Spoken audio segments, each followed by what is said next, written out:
Hey guys, we're going to take some test review notes so that you have them handy for when you're doing your test review and you can use them on your actual test. And these will help you not to have to flip through your notebook so much and have a nice review. So remember the goal when we're solving equations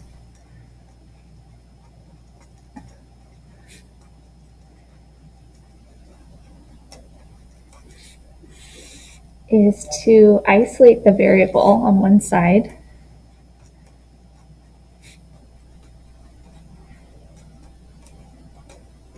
by using inverse operations.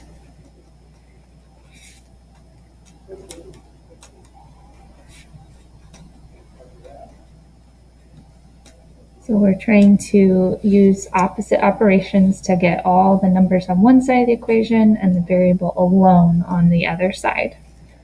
Okay, just a review when we combine like terms.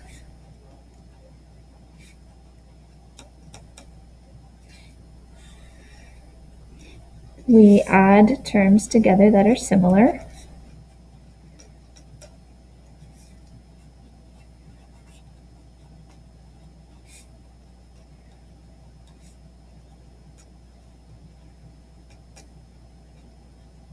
So for example, say we had 6x plus 7y minus 6 plus 5x minus 3y plus 8. We could group them based on what's alike. So 6x, and we could look for other terms that have an x, plus 5x, and I could write those next to each other because I know I'm going to be able to combine them.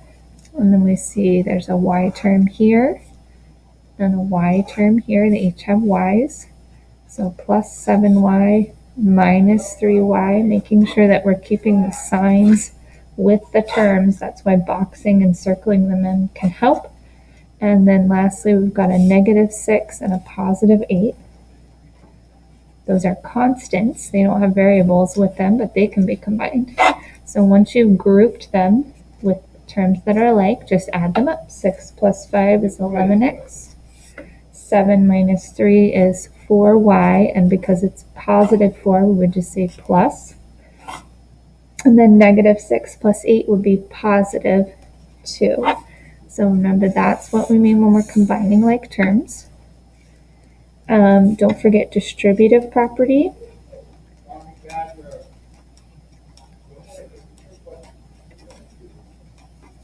When we do distributive property, remember that we need to multiply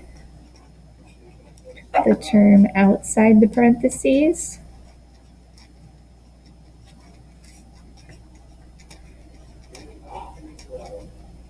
by each term inside the parentheses.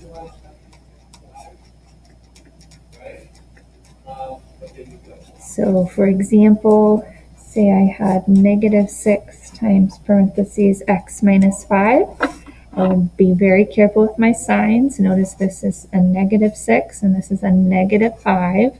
So when I multiply, I need to watch my signs. So negative 6 times positive x would make negative 6x. And then negative 6 times negative 5 would make positive 30. Again, you might want to have those integer rules handy as well from your last test if those aren't quite memorized yet. All right. Let's also remember our solving equations checklist for multi-step equations.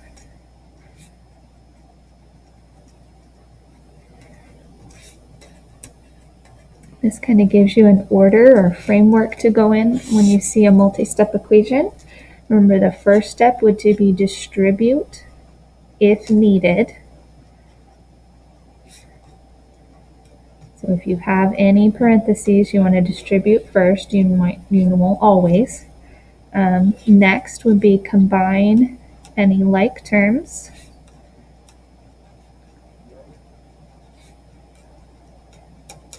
On each side of the equation.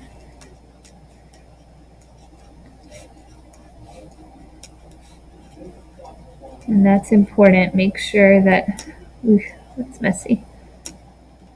each side of the equation. Make sure you're getting all the like terms on this side of the equal sign, all the like terms on this side. We're not switching sides yet.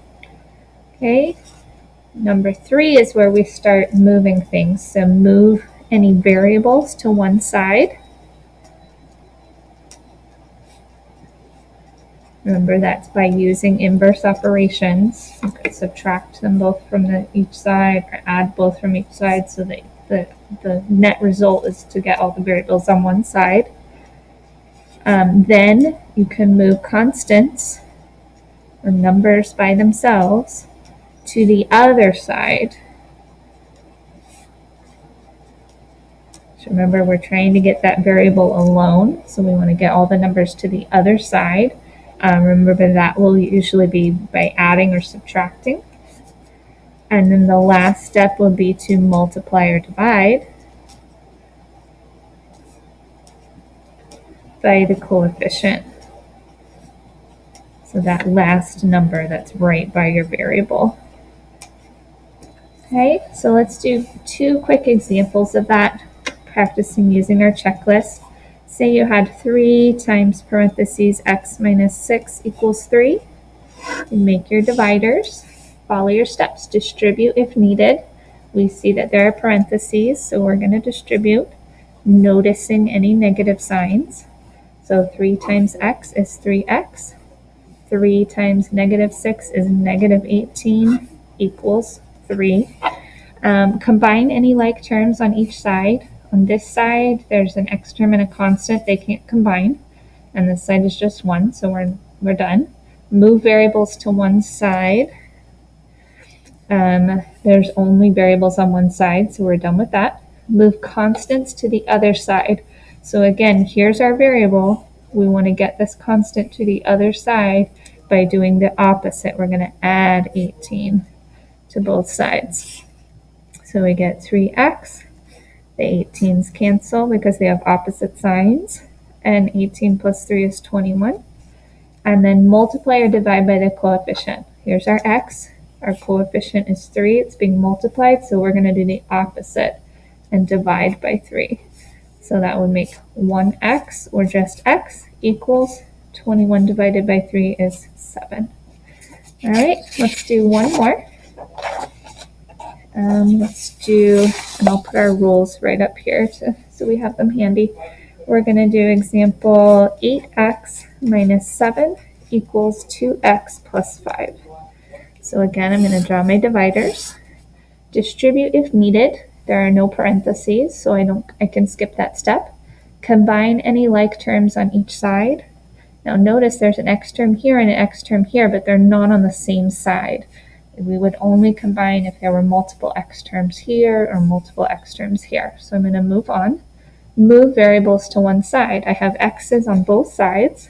So if I subtract 2x from both sides, that will give me 6x here minus 7, and then get rid of the variables on that side. So I'll just have 5.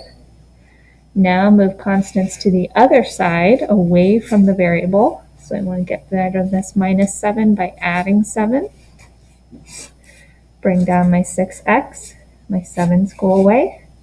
7 plus 5 is 12. And then multiply or divide by the coefficient.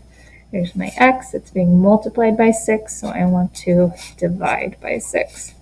That's 1x. And then 12 divided by 6 is 2.